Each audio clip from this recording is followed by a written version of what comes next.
You always think you'll hear your baby's first words, their cries, or maybe some late-night babbling through the baby monitor.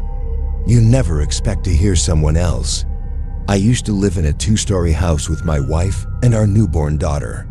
It was an older home, built sometime in the 60s, with creaky floors and narrow hallways. Not exactly ideal for a new family, but it was what we could afford, and it had its charm. The kind of charm that you later realize was actually just a mask for something you don't want to understand.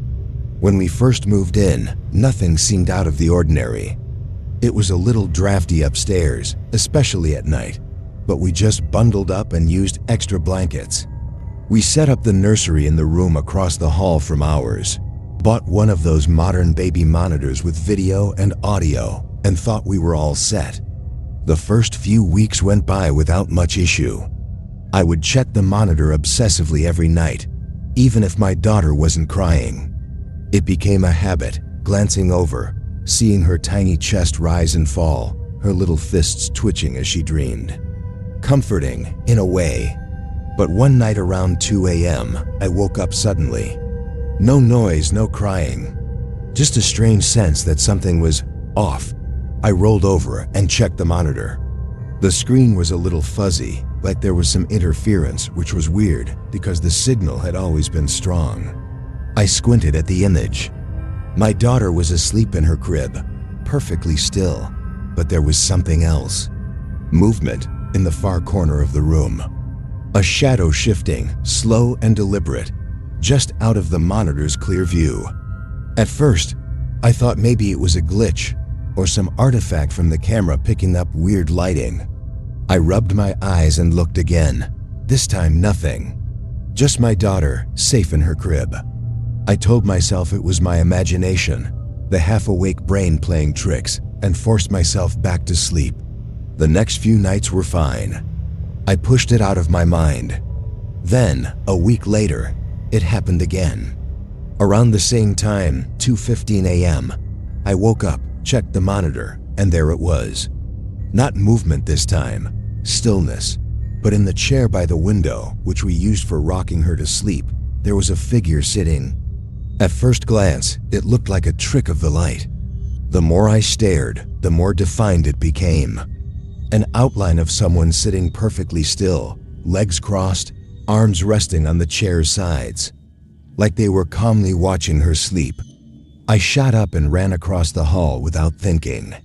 Threw the nursery door open. The chair was empty. My daughter slept on, undisturbed. I searched the room, checked the closet, under the crib, nothing.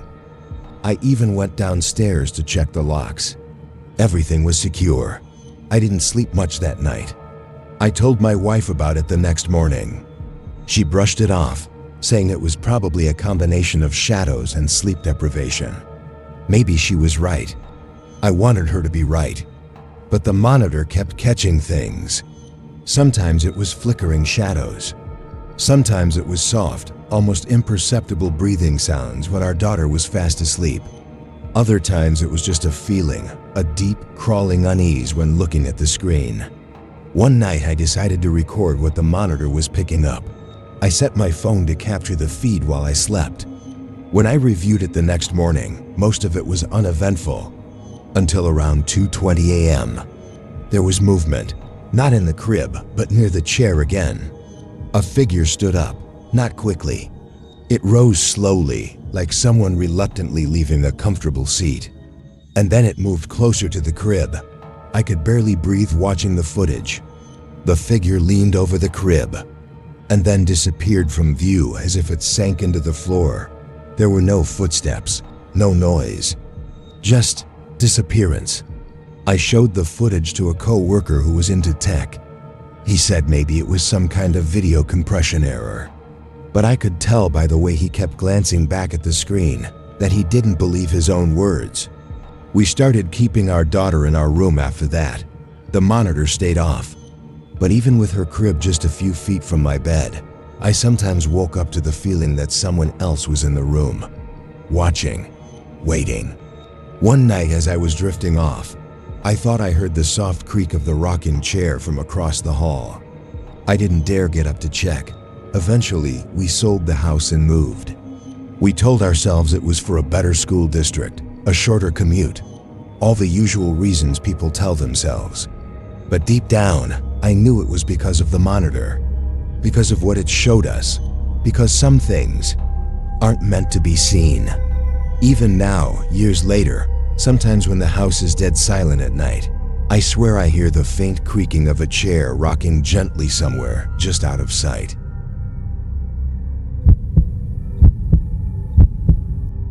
I always thought the worst part of parenting would be sleepless nights, tantrums, or dealing with scraped knees. I never considered what it would be like when my child told me something I couldn't explain, something that made the whole house feel wrong. It started when we moved into our new home. It was a quiet suburban neighborhood, the kind where every house looks identical, and neighbors wave at each other while mowing their lawns. Safe, predictable, exactly the kind of place I wanted to raise my son, Ethan. The first few months were peaceful. Ethan adjusted well, starting kindergarten, making friends, and falling into a routine. Every night, we'd do the same thing: dinner, bath, story time, bed. It was comforting for both of us. But one night, something changed. It was just after midnight when I woke up to the sound of footsteps. Light, almost careful footsteps moving across the floorboards outside my bedroom. I assumed it was Ethan having a nightmare or needing a glass of water. I got up ready to guide him back to bed, but when I stepped into the hallway, it was empty. Ethan's door was cracked open, so I peeked inside. He was fast asleep, blankets pulled tight around him. I chalked it up to the house settling, or maybe even a dream I hadn't fully woken up from, and went back to bed. But it kept happening. Almost every night after midnight, I'd hear those light footsteps, sometimes closer to my door, sometimes down the hall, always moving, always stopping when I got up to check. A week into it, Ethan started acting strange. He'd wake up cranky, like he hadn't slept well. He became quiet at dinner, distracted, picking at his food. When I asked if something was wrong, he just shrugged. One evening, as I tucked him in, I noticed he had dragged his dresser in front of his closet door. It was heavy, far too heavy for a 6-year-old to move easily. When I asked why, he said without looking at me, "Just to keep it out." I pressed him, but he wouldn't say anything else. I didn't want to scare him, so I didn't push. But that night, after I turned off his light, I stood in the hallway for a few minutes, listening. I heard it again, footsteps. Not just moving around, but pacing. Slow, deliberate pacing across Ethan's room. I went in. He was asleep. The room was still. The closet door was slightly ajar, despite the heavy dresser still pushed up against it. From that night on, things escalated. Ethan started complaining about bad dreams. Not monsters, not shadows, he said there was a man. A man who stood in the corner of his room and whispered. A man who sometimes crawled out of the closet and sat at the foot of his bed. He described him in the vaguest terms: tall, thin, always watching, sometimes grinning. I tried to reassure him. Nightlights, soft music, even staying in his room until he fell asleep. It didn't help. The atmosphere of the house changed. It felt heavier, like every room was colder than it should be. Like the shadows stretched just a little longer than they should at night. One evening, after putting Ethan to bed, I decided to stay up late, keeping an eye on the monitor we had set up in his room, not for paranormal reasons. Just a basic camera so I could check on him without waking him. For hours, nothing happened. I dozed off on the couch a few times. Around 2:30 a.m., I snapped awake. Something had triggered the motion alert. I grabbed my phone and checked the live feed. Ethan was sitting up in bed, staring toward the corner of the room. His body was stiff. He wasn't moving at all, just staring. In the corner, the darkness looked thicker, denser, like a mass that absorbed the weak nightlight glow instead of reflecting it. I rushed upstairs. Bursting into the room, I found Ethan still sitting up, eyes wide open, but not responding. It was like he was in a trance. I shook him gently, and he blinked a few times before looking at me, confused. He had no memory of getting up, no memory of anything. The next morning, he asked if we could move, said the visitor didn't like me being in the room, said it whispered things about me when I wasn't listening. We tried everything after that: blessings, cleansing rituals, new locks. We even brought in a so-called expert who claimed the house had residual energy. Nothing changed. One night, while packing up boxes in preparation to move out, I found something in Ethan's closet, wedged behind the back panel. It was a small, old leather-bound book. A child's handwriting inside, scribbles, names, dates. One date was circled over and over again. The same day Ethan first said he saw the visitor. I don't know who it belonged to. There was no history of the house being haunted, no records of tragedy, nothing to explain it. But the day we moved out, I left that book behind. I didn't want to risk taking anything with us. We found a new place across town, new neighborhood, new walls, new locks. Ethan sleeps better now. But sometimes, just before I fall asleep, I swear I still hear it, the soft creak of footsteps moving down the hall, always stopping right outside my door. Parenthood comes with all kinds of surprises. You expect tantrums, lost sleep, even the occasional scraped knee. You don't expect your child to make a friend that no one else can see. It started innocently enough. My daughter Lily had just turned 5 when she started mentioning her new friend. We had recently moved into an older house on the edge of town, a little worn down but cozy enough. I figured it was normal, new house, new imaginary companion. I didn't think much of it. At first, it was just small things. Lily would chatter away in her room, laughing like someone was telling her jokes. She would insist we set an extra plate at the dinner table for him, and every so often she'd scold me for sitting in his spot on the couch. I humored her. Kids had imaginary friends all the time. It was healthy, even encouraged. But something about it unsettled me. She never gave him a name, just called him the boy. And when I asked what he looked like, her descriptions were vague. He has black hair. His clothes are messy. He likes to play hide and seek. She said he lived in the house before we did. I tried to push the growing unease out of my mind. It was just imagination. Until things around the house started moving. At first it was small objects, Lily's toys mostly. A doll placed carefully in the middle of the hallway. Blocks stacked into impossible towers in the middle of the night. One evening, I found all the kitchen chairs turned backwards against the table, perfectly lined up, like a ritual of some kind.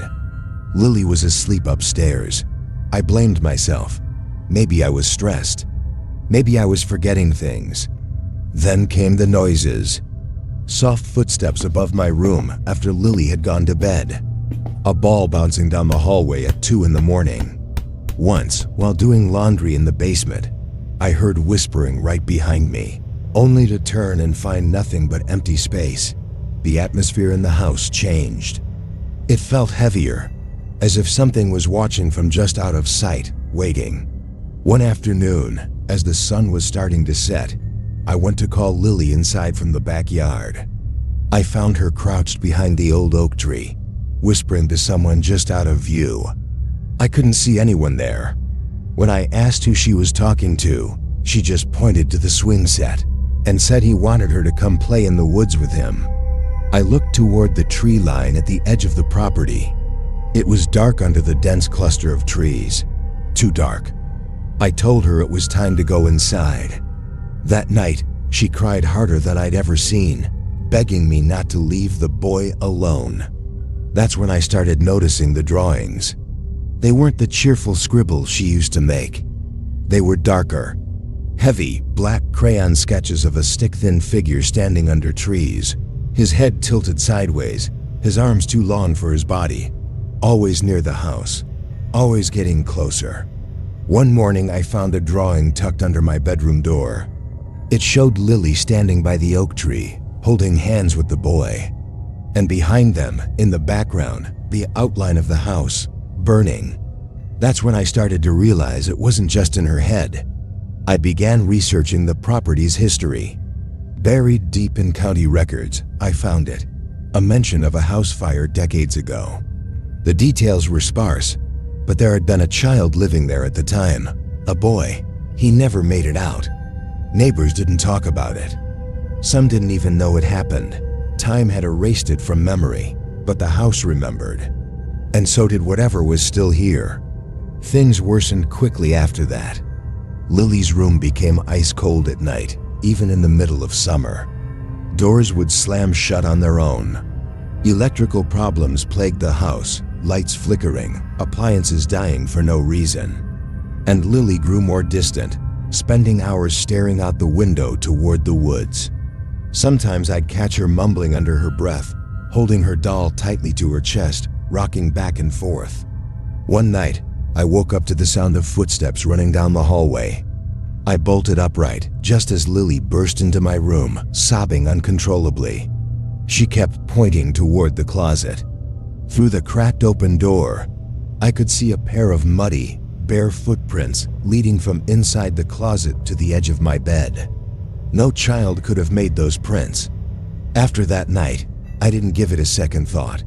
We packed what we could and left the house behind. It didn't feel like home anymore. We found a new place across town, a smaller apartment, crowded but safe. Lily's nightmares gradually faded. The heavy feeling lifted. Life slowly returned to normal. But even now, some nights, I find her old drawings stuffed into the back of her new closet. Drawings of the boy, still standing by the woods, still waiting.